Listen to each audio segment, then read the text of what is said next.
বর্তমান সমাজে পাশে দাঁড়ায় একটু ভরসা দেওয়ার মতন কোনো লোক নাই।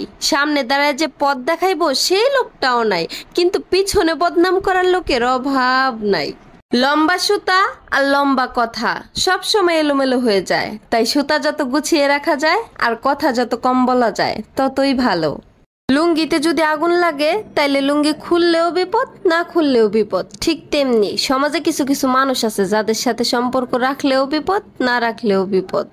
হাতের নখ যদি বড় হয় তাহলে নখ কাটতে হয়, হাতের আঙুল নয়। ঠিক সেরকম সম্পর্কের মাঝখানে যদি ভুল বোঝাবুঝি হয় তাহলে ভুল ভাঙতে হয়, সম্পর্ক নয়। হুজুরের বাড়িতে কখনো মিলাদ হয় না, ডাক্তারের বউয়ের কখনোই সিজার লাগে না, আর গণক কখনোই নিজের ভাগ্য পাল্টাতে পারে না। ঠিক তেমনি পীর কখনোই মাজারে টাকা দেয় না। তাই আবেগের পিছনে না ছুটে বিবেক কাজে লাগান। জানো বাবা, তোমার বাড়ির ভাতের মতন না শ্বশুর বাড়ির ভাতগুলো এত সস্তা না, শ্বশুর বাড়ির ভাতগুলো অনেক দামি। এজন্যই তো কিছু কিছু মেয়েকে জীবন দিয়ে হলেও শ্বশুর বাড়ির ভাত খেয়ে যেতে হয়। একজন বাবাকে লেখা তার মেয়ের শেষ চিঠি। বড় লোকদের মন খারাপ হলে বলে কোথাও গিয়ে ঘুরে আসি, মনটা একটু হালকা লাগবে। আর গরিবের মন খারাপ হলে বলে বাইসা থাইকে আর কি লাভ, মরে গেলেই শান্তি। গ্লাসের পানির মধ্যে যদি একটা পিঁপড়া পড়ে তাহলে পুরো পানিটাই আমরা ঢেলে ফেলে দিই, আর যখন কিনা শরবতের মধ্যে একটা পিঁপড়া পড়ে তখন শুধুমাত্র চামচ দিয়ে পিঁপড়াটাকে ফেলে দিই।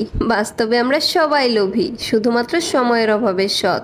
নিজে ভালো তো জগৎ ভালো, কথাটা সম্পূর্ণ মিথ্যা কথা। বর্তমান যুগে আপনি যত বেশি ভালো হবেন মানুষ আপনার সাথে তত বেশি খারাপ করবে। নিজেকে লবণের মতো ব্যবহার করুন, যাতে কেউ ইচ্ছা মতো ব্যবহার না করতে পারে। নিজের মূল্য বোঝাতে চুপ থাকুন। মনে রাখবেন খুচরা পয়সার আওয়াজ কিন্তু একটু বেশিই হয়, কিন্তু বেশি টাকার নোটে কোনো শব্দই হয় না। এজন্য চুপ থাকতে শিখুন, সময় একদিন আপনার মূল্য সবাইকে বুঝিয়ে দেবে। যদি কেউ তোমাকে পাগলের মতন ভালোবাসে তাহলে তাকে কখনো ছাগলের মতন অবহেলা করো না, কারণ এমন একটা দিন আসবে যেদিন তুমি তাকে গরুর মতন খুঁজবে আর সে তোমাকে বানরের মতন নাচাবে। শোনো, নিজের বউ নিম পাতা হলেও রক্ত পরিষ্কার রাখে, আর পরের বউ মিষ্টি হলেও সুগার বাড়ায়। সো নিজের বউকে ভালোবাসো। কিছু কিছু মানুষ নিজেকে নিয়ে অনেক অহংকার করে, নিজেকে তারা অনেক বড় মনে করে, কিন্তু তারা জানেই না যে ফুলের সৌরভ আর মানুষের গৌরব চিরকাল থাকে না। স্বামীর মতো আপন এই পৃথিবীতে কেউ হতে পারে না।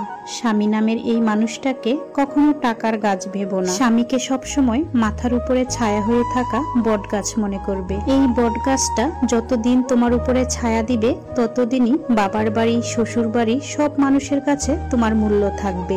আর এই বট গাছটা যেদিন তোমার মাথার উপর থেকে চলে যাবে সেদিন কারো কাছে তোমার মূল্য থাকবে না, চারিপাশটা অন্ধকার হয়ে যাবে। সব পেয়ে গেলে তো স্বভাব এমনিতেই খারাপ হয়ে যায়। এজন্য সৃষ্টিকর্তা সবাইকেই অভাবে রাখেন, কাউকে রূপের অভাবে, কাউকে টাকা পয়সার অভাবে, আবার কাউকে এক মুঠো শান্তির অভাবে।